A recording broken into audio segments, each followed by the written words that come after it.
This is the Thom Hartmann Program. Welcome back. Thom Hartmann here with you. And on the line with us is Chuck Jones. He's the retired president of United Steelworkers Local 1999. Retired about 5 weeks ago, which represents the Carrier plant, whose jobs Donald Trump promised to save during the campaign. Chuck, by the way, the website is uswlocal1999.org, and you can tweet at Steelworkers. Chuck, welcome to the program. Thank you, Tom. Appreciate the opportunity to be on. Yeah, it's good talking to you. What is the status of all this? Trump came and to this Carrier plant and said that he was going to stop them from shipping jobs to Mexico, and you know, everybody voted for, well, not everybody, but you know, enough people voted for him that he became president. And you know, what's the status of this? Well, Trump did an excellent job of telling the people what they wanted to hear, and Democratic Party, in my opinion, well, Hillary Clinton had a flawed candidate. She couldn't talk about trade because of her husband, the one was president when put in NAFTA. She was a cheerleader behind it. Her position at one point in time on TPP, she was for it, and then she was against it. But he took that message and ran with it. And a lot of our people that I talked to during the presidential campaign, the lifelong Democrats, said, hey, you know, tell you what, I can't vote for her. I'm going to give him a shot. I'm going to vote for him. At that point in time, I didn't feel like I had a good selling message of why they ought to vote for Hillary. I could have put in a hell of a message on why they should have voted for Bernie, but that wasn't the opportunity that I was presented with. So only thing I asked them was if they would, and they was dead set on voting for Trump, if they would vote for our governor candidate, John Gregg, and some of the down ticket. And that didn't work out either. So, yeah. I live in an area here in D.C. where there's a lot of active duty and retired military. And I was surprised before the election how many of these folks who have historically voted Republican were, during the Democratic primary, were very supportive of Bernie Sanders, but then ultimately voted for Donald Trump. And I know at least a half a dozen people that fall into that category. And I saw quite a few of them yesterday, the 4th of July. You know, we hang out together, and a lot of second thoughts, a lot of buyer's remorse right now, particularly in the military community. Is that happening among the steelworkers? Are you seeing the same thing? People are figuring out that they were lied to essentially by Donald Trump. He said he was going to protect their Social Security, Medicare, and Medicaid. Obviously, he's not doing that. He said he was going to bring back the jobs. Obviously, he's not doing that. He said he was going to change all these trade deals. He's not doing that. He said he was going to raise taxes on the rich. He's planning to do the exact opposite of that. Are people figuring it out, Chuck? Well, you know, I got, I guess, majority of the people I talked to that admitted voting for Trump now are having buyer's remorse. Now, we've got a few that are telling me, well, we need to give him a chance, you know. And these are the people who watch Fox News, I'm guessing. If they bought into him and they voted for him, they were misguided. But if they're still supporting him and they're working class people, now they're just ignorant. Yeah. So what's the status of what's going on at Carrier right now? Okay. When Carrier first announced they were going to close the Hope facility down, then Trump got involved as the president-elect. He wasn't in office.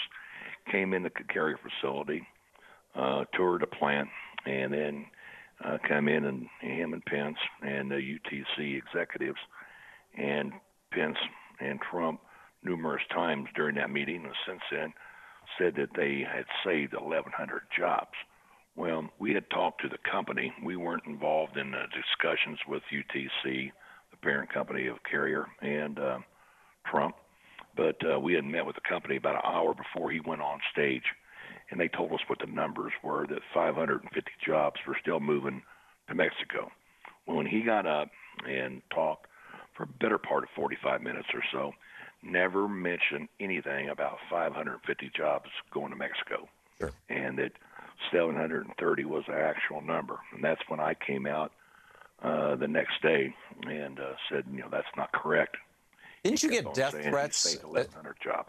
Didn't you get death threats as a result of pointing out that Trump had not been completely honest in his PR stunt there? I had people that made threats towards me, but not that I'm some kind of hard guy or nothing. But I've been doing this job for 30 some odd years, so I'm kind of used to people getting angry and saying things. So it didn't really bother me. I mean, I had a prosecutor here. Wanted to know if I needed anything. I told him, no, I'm fine. Yeah, well, good on you, Chuck. You mentioned that federal contractors. You were talking about UTC. This is United Technologies Corporation, right? Correct. Yeah, and United Technologies is a major defense contractor and recipient of presumably millions, if not billions, of federal dollars. About $6 billion. $6 billion. Okay, $6 billion federal dollars going to United Technologies, who owns Carrier. Doesn't the president have considerable power over any contractor who's taking federal dollars by the ability to change their behavior? Well, and that's what happened in the Carrier situation, in my opinion. Now, nobody will admit it. I think Trump went to the UTC executives and said, hey, you got close to $6 billion in military contracts. According to your own figures, you're going to save $63 million per year by moving this whole Indianapolis facility to Mexico. You probably ought to reconsider it. And that's when I think they brokered a deal for part of it, 550 jobs still to leave, and the other 730 to remain. Right. Yeah, that would make sense. He had a ace in the hole as far as being able to do something on that. Yeah. Now, this is something, I mean, Bernie was talking about this years ago on this program about how, for example, at the Smithsonian museums here in Washington, D.C., the stores in the museums, in the shops, the stores are actually run by private contractors, and they're paying like, $9, $10 an hour. They were paying, below a reasonable living wage here in Washington, D.C., and he was trying to lean on them because it's federal dollars that we're paying them. Mm-hmm. I mean, isn't there a tremendous amount of power that the federal government has in this regard to improve labor standards all across the United States by leaning on companies that are taking a lot of federal money? And if so, why don't they? Well, because, in my opinion, a lot of your politicians are getting some of their political contributions from some of these big military contractors. So you hate to think that's the case, but I do believe that's what the case is, Yeah. And in the Carrier situation, along with another plant we represent, Rexnord, they're both leaving this country to enhance the CEOs and shareholders' profitability. We was producing a good quality furnace at Carrier, very good quality bearing at Rexnord, and the company was profitable. They were making record-breaking profits, but we can't compete with $3 an hour wages they're paying to the Mexican workers. Yeah, yeah. So now this is all going to Mexico. Yep. Is there widespread knowledge of this, that Trump's kind of signature achievement early on of saving American jobs, is falling apart? Now, the whole thing, in my opinion, was a hoax to start with. He sold to people a bag of goods. You just look at his previous business transactions. He's got businesses, and if he was such a keep it made in America, why in the hell didn't he bring back some of his businesses back in this country? And that's my knowledge, he never did. Or he's still making ties and shot glasses in China. Yeah, he sold to people a bag of goods. I said it in one interview. People were tired of the established political people. I'm talking about the Hillarys and some of those folks. And Trump come along, and he picked up, in my opinion, part of the Bernie message.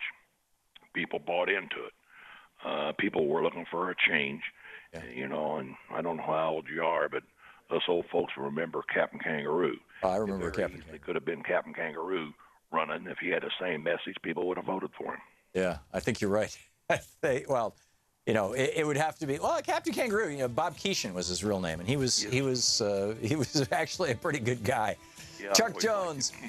Chuck, we got to wrap it up here. President of the United Steelworkers Local 1999 until about 5 weeks ago, representing the Carrier plant whose jobs Trump promised to save.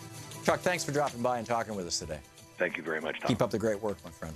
Good talking to you. We'll be right back with more of your calls, my thoughts, and the news of the day right after this.